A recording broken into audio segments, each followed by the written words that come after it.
What's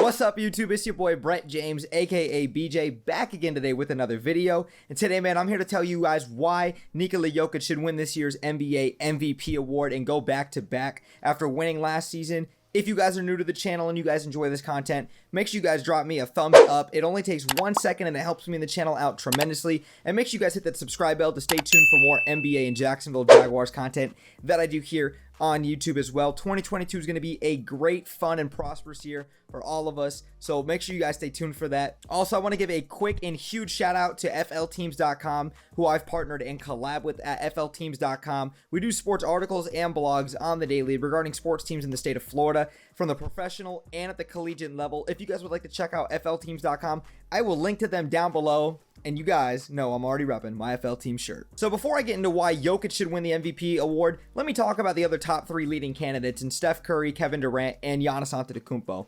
Now, with Steph Curry, one of the greatest point guards to have ever played the game of basketball, obviously the greatest shooter to have ever played the game of basketball as well. He just hit his 3,000th career 3 just a couple of nights ago, and he just broke Ray Allen's record a couple of weeks ago as well. Steph Curry's been doing some phenomenal things, and I understand the Golden State Warriors are the #1 seed in the West as I record this video, just a game and a half lead on the Utah Jazz, who they play tonight on NBA TV, and they've yet to have James Wiseman and Klay Thompson back this season. I think that they're eyeing January 5th or 6th for Klay Thompson to return versus the Indiana Pacers, if I'm not mistaken. Steph Curry's been doing some great things. Steph Curry's averaging 28, 5, and 6. He's shooting 43% from the field, 40% from 3, and he's got a PER of 23.6, which is just a tick above, all-star average. Now, I understand PER, player efficiency rating, is not the most perfect stat, but it's a very, very good analytical stat that justifies a player's overall impact on a game, which ranks number 19 in the league. Now, I'm not basing Steph Curry being number 4 on my MVP list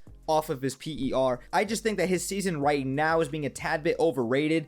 These numbers for Steph Curry, I guess, are down to an extent, but Steph Curry's still doing some phenomenal things. I'm not downplaying him. I just think that Giannis, KD, and Jokic are having better seasons. But let's talk about Giannis now. Giannis is still doing amazing things as well. He's gotten the Bucks back to 11 games over 500. They're just sitting 1 game behind the Brooklyn Nets for the #1 seed in the Eastern Conference. And I believe Chris Middleton, Drew Holiday, and Giannis Antetokounmpo have only played 5 games together. It's either 4 or 5 if I'm not mistaken. But I mean, that's clearly their big 3. So obviously once they get these guys back and healthy and ready for the playoffs, they're going to be just fine.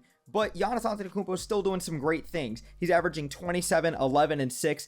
53% from the field, 27% from behind the arc, which is actually down from last year. He was just a tick above, 30% from 3. But he ranks #2 in the NBA right now in terms of PER. Giannis is still doing some amazing things. He just had some nice victories over my Orlando Magic as well. But I just can't give Giannis an edge over KD and Jokic right now. So let's talk about KD. KD has done some phenomenal things. It sucks that KD couldn't play on Christmas Day. I think we all wanted to see that. But the Brooklyn Nets, after James Harden had missed 15 days, I believe, and Patty Mills beat the LA Lakers, KD, who's appeared in 28 games this year, has done amazing things. And I still think KD's the best player in basketball in general, averaging 30 points per game, 8 rebounds, 6 assists, 52% from the field, 38% from 3, and his effective field goal percentage is 57%.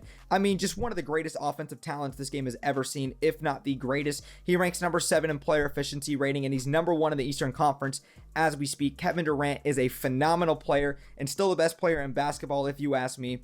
But let's talk about Nikola Jokic and the exact reasons why he's the most valuable player in the NBA this year, and it's not even close. Jokic has the #5 seed in the Western Conference after they've had a major lower back injury to Michael Porter Jr., who's going to miss the entire rest of the season. They have the former dunk contest champion, in my eyes, and Aaron Gordon, who's been dealing with some hamstring issues. Will Barton dealt with some issues as well. Then you had PJ Dozier had an ACL injury. They obviously lost Jamal Murray last year before the playoffs. He's been out. He hasn't appeared yet. Jamal Murray, one of the great talents and young guys in this game, has still yet to come back. And when he does, this team's going to only continue to elevate its game.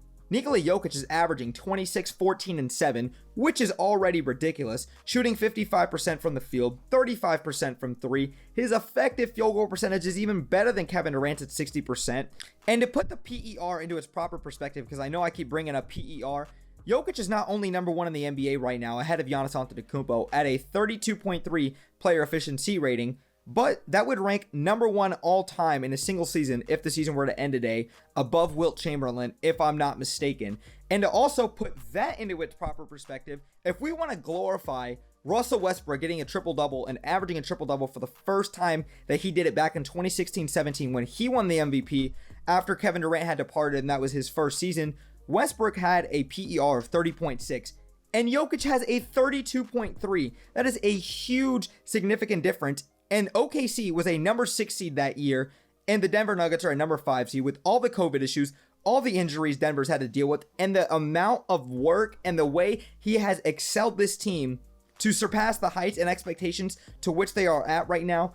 Denver and Nikola Jokic is something scary. I'm telling you, if they get Jamal Murray back and healthy, this team is going to be dangerous, and I cannot even imagine what this team would look like if they had Michael Porter Jr. back, one of their promising young guys. I know we had some injuries coming out of Missouri, and we were expecting this, and we knew this coming into the NBA, but Michael Porter Jr. is a phenomenal talent. I think he deserved all of that money that he got. Hopefully he can just stay healthy for his career.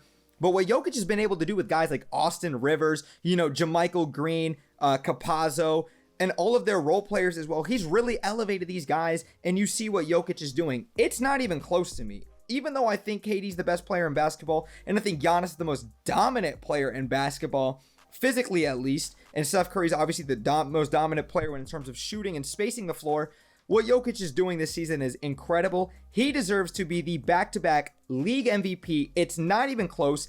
Denver fans, mad respect to you guys, because everything that you guys have had to go through this season, and especially after last year with Jamal Murray, I can take my Jazz bias hat off and just say mad respect, and I hope Jokic wins this year's MVP. I want to hear your guys' thoughts down below. Who do you guys have winning this year's MVP? And I want to hear, what do you guys think about me having Jokic being my front runner for MVP? Let me know down in the comments below as well. And like I said, if you guys enjoyed the content, make sure you guys drop me a thumbs up. It takes 1 second and it helps me in the channel out tremendously.